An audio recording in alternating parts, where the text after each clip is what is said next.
صلوا عليه وآله. بسم اللہ الرحمن الرحیم، الحمدللہ رب العالمین۔ معزز سامعین، اکثر لوگ یہ کہتے ہیں کہ اولاد دینا تو اللہ کا کام ہے، پھر یہ کیسے ممکن ہے کہ کوئی جادو کے ذریعے اس میں رکاوٹ ڈال دے یا بندش کر دے؟ تو جادوگر کسی کی اولاد میں رکاوٹ یا بندش پیدا نہیں کر سکتا، مگر وہ جادو کے ذریعے ایسی بیماریوں میں مبتلا کر دیتے ہیں جس سے اولاد نہیں ہوتی۔ وہ مرد کے اوپر بھی جادو ہو سکتا ہے، وہ عورت کے اوپر بھی جادو ہو سکتا ہے۔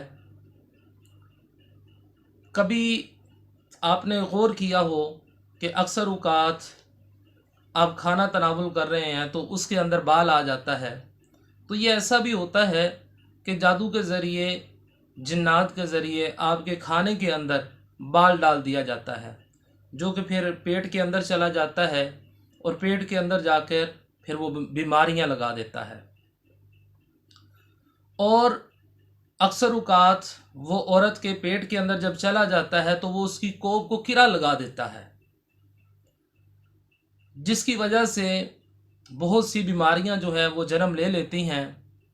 پھر لوگ بیچارے کہ اولاد نہیں ہو رہی، اس چکر میں کبھی ڈاکٹرز کے پاس جاتے ہیں، کبھی حکیموں کے پاس جاتے ہیں کہ کسی نہ کسی طریقے سے کوئی حل نکل آئے، مگر وہ اس چیز کے اندر ناکام رہتے ہیں۔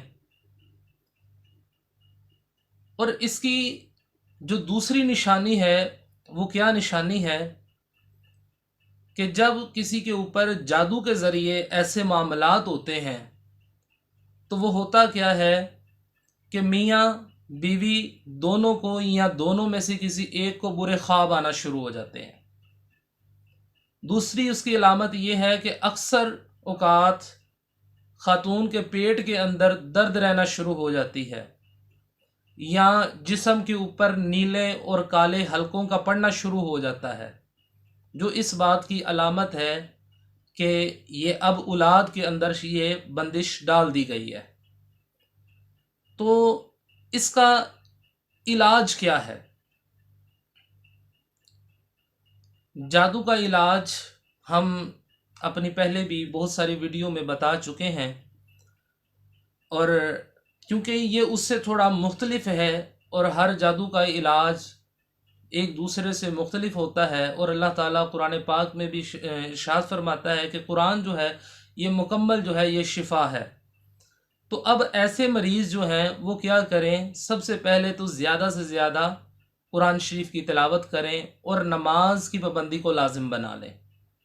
دوسرا، آج کل نیٹ کے اوپر سے آیات الرقیہ الشرعیہ بہت آرام سے مل جاتی ہیں، آپ ان کو زیادہ سے زیادہ سنیں، اور پھر استغفار اور درود پاک کا ورد زیادہ سے زیادہ کریں۔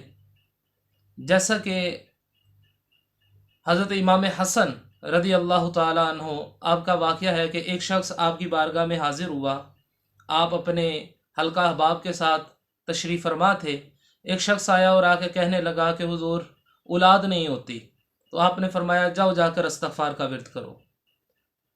ابھی تھوڑی دیر گزری، ایک اور بندہ آ گیا، اس نے کہا جی حضور بارش نہیں ہو رہی، آپ نے فرمایا جاؤ جا کر استغفار کا ورد کرو۔ ابھی تھوڑی دیر گزری، ایک اور شخص آ گیا، اس نے کہا کہ حضور قرضہ بہت ہے، آپ نے فرمایا کہ جاؤ جا کر استغفار کا ورد کرو۔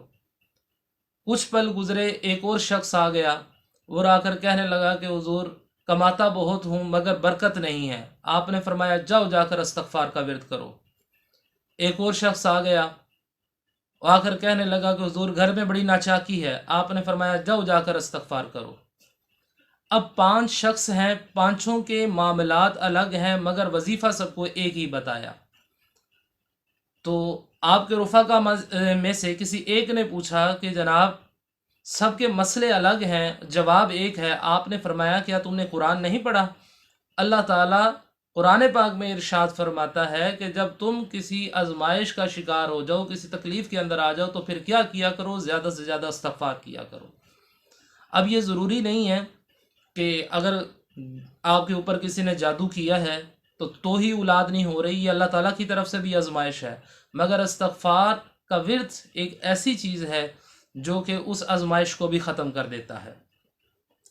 اور آپ کو اگر جب معلوم ہو گیا ہے کہ یہ واقعی جادو ہے، اور آپ نے اس کا علاج اب کیا کرنا ہے کہ آپ نے دونوں میاں بیوی نے، ایک نے نہیں دونوں نے کیا کرنا ہے کہ سب سے پہلا کام انہوں نے یہ کرنا ہے کہ 33 مرتبہ سورہ فلق اور سورہ ناس اس کو پڑھنا ہے، اور خاص طور پر خاتون جو ہے وہ یہ کام لازمی کرے۔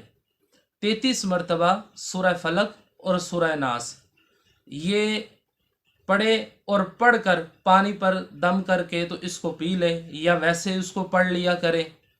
تو بسا اوقات ایسا ہوتا ہے کہ وہ تکلیف بڑھ جاتی ہے، تو وہ اس چیز سے گھبرانا نہیں ہے، پریشان نہیں ہونا ہے، بلکہ یہ اس چیز کی علامت ہے کہ اب وہ آپ کی تکلیف ختم ہو رہی ہے، تو آپ نے اس کو باکثرت پڑھتے رہنا ہے، اس کو اور زیادہ آپ نے کر دینا ہے، اس کو روکنا نہیں ہے۔ تو یہ وہ چیزیں ہیں کہ جن کی وجہ سے آج ہر بندہ پریشان ہے، تو سورہ فلق اور سورہ ناس جو ہے وہ اس چیز کا علاج ہے کہ وہ 33 مرتبہ سورہ فلق اور سورہ ناس اول آخر درود ابراہیمی 3 مرتبہ پڑھ لیا کریں، تو انشاءاللہ اللہ تعالیٰ آپ کو اس مرض سے بھی نجات عطا فرمائیں گے۔ جزاکہم اللہ الخیر۔